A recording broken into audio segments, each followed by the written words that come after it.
Kadangi konferencija buvo jubiliejinė 10-oji, tai lūkesčiai buvo labai dideli. Stengiamės padaryti pačią geriausią iš iki šiol buvusių Lūžio taško konferencijų.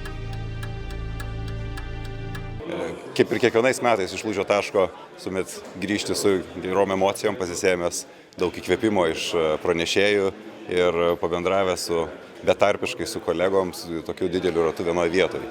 Ir šiemet irgi, nors ir buvo akcentuojamos mums geopolitinės rizikos ir daug kalbėta apie grėsmės, bet manau, ta irgi tema buvo iš abiejų pusių labai racionaliai, protingai apsvarstyta ne tik tai salėse, bet ir koridoriuose, kas yra didžioji Lūžio taško vertybė, kad koridoriuose vyksta turbūt dar daugiau bendravimo nei salėje. Šiais metais Lūžio taške dalyvavo 450 žmonių. Iki šiol didžiausias dalyvių skaičius buvo 320. Tai mums visų pirma dėl to buvo labai smagu. Tai labai įkvepia ir labai uždega.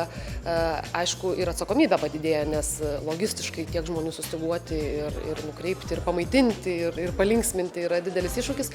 Bet vis tiek didžioji dalis dalyvių buvo senbuviai. Tai jie jau patys žino, kur eiti, ką daryti. Kadangi mūsų įmonė irgi veržli, išradinga, draugiška ir su plačia šypsena, tai manau šitas renginys jisai tikrai atspindi ir atstovauja mūsų filosofiją labai gerai. Tai aš net neįsivaizduoju kito tokio renginio, kur mes galėtumėm būti. Tiesiog pridedant kortelę dabar prie galo.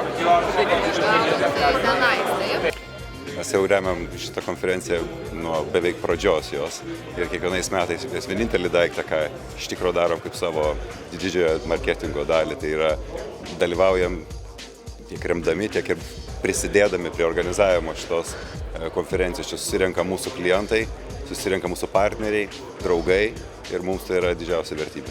Man tai patinka įvairovė temų ir aš manau, kad ko gero ir patys organizatoriai suprato, kad tai verslo auditorijai labai yra svarbu tokie įkvepiantis pranešėjai, kurie kitą kartą su verslu nieko bendro ir neturi. Tai tokių pranešėjų pasisekimas ir rodo, kad tai verslo auditorijai reikia taip pat atsipūsti, atsipalaiduoti, ieškoti kažkokio tam tikro įkvėpimo, ieškoti kitų patirčių, tokių aspiracijų. Tai man tas yra labai faina. Man labai patinka organizatorių gebėjimas ieškoti ir labai dažnai atrasti kažkokių kampų, kurie tuo metu yra iš tiesų aktualūs. Pirmą kartą atsimenu, kad aš kaip pagalvojau, kaip šitą Biliūno liūdnos pasakos heroja, kiek daug ponų ir kokie visi gražus.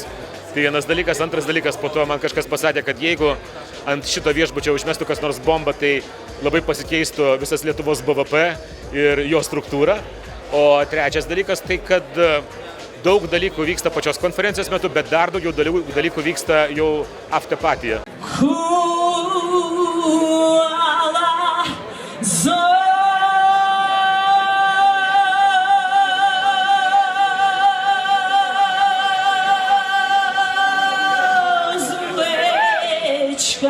Pasiruošę, tai važiuoja.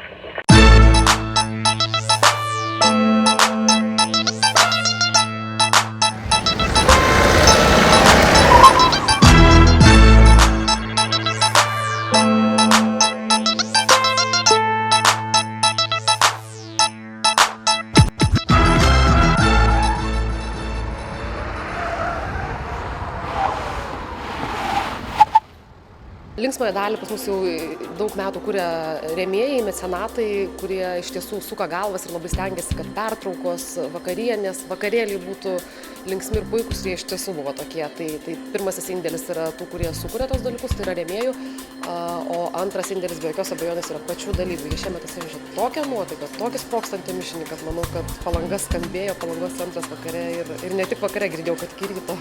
What happens in Lūžio taškas stays in Lūžio taškas, kad negalima šitą išnešti ir pasakoti.